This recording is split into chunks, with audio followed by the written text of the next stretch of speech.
আমার একটা কথা যে প্রবাসীর জীবনে মানুষে আপনি ১২ মাস যদি আপনি ১১ মাস ১২ মাস বাদ দেন ১১ মাস যদি আপনি কারেন্ট বিল বাসা ভাড়া খাওয়া লত্তা সব কিছু করতে পারেন তাহলে ১ মাসের জন্য কেন পারবেন না? তার কথার কারণ হলো কি, এই ফেসবুকে দেখলাম, ইউটিউবে ফেসবুকে যে বাঙালিরা এই নিয়ে ঝগড়া করে, এই ইফতারি নিয়ে। এটা কি মানুষে ভালো মনে করে? কখনো না। মানুষে এগুলাকে ঘৃণা করে, ভালোর চোখে কখনো দেখে না।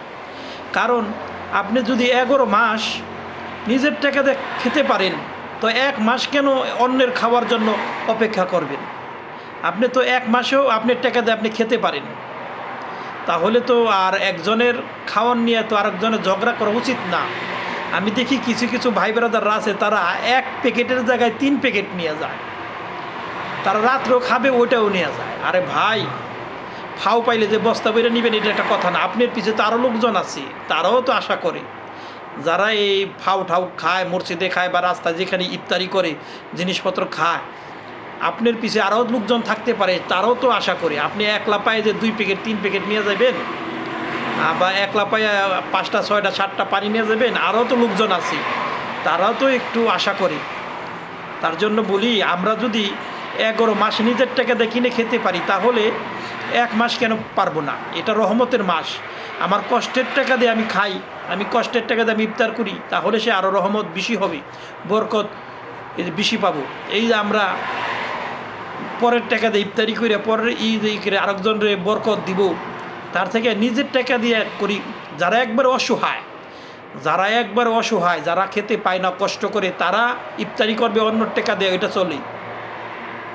কিন্তু আপনি লক্ষ লক্ষ টাকা ইনকাম করবেন এই সৌদি আরবে, লক্ষ লক্ষ টাকা ইনকাম করে মাত্র ১ মাসের জন্য ৫০০-৬০০ রিয়াল খরচ করতে পারবেন না।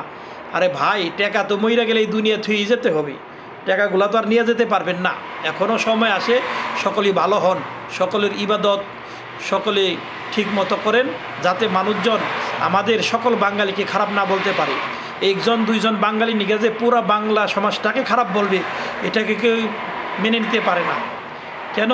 সকলেই বলে আমরা প্রবাসী, সকলেই চাই যেন আমাদের বাংলাদেশের সুনামটা অক্ষম থাকে। এই কথাগুলা মনে রাখবেন, যে আমার এই কথাগুলা শুনবেন সে একটু মনোযোগ দিয়ে শুনবেন যে আমি কথাগুলা ঠিক কইছি না ব্যাঠিক কইছি। তো সকলের জন্য শুভকামনা রইল। দেখেন, এই প্রবাসের মাটিতে আমরা একজন আরেকজনের ভাই বন্ধু এই হিসাবেই চলতে চাই, একজন আরেকজনের দুশ্মন হিসাবে চলতে চাই না। সকলের জন্য শুভকামনা রইল।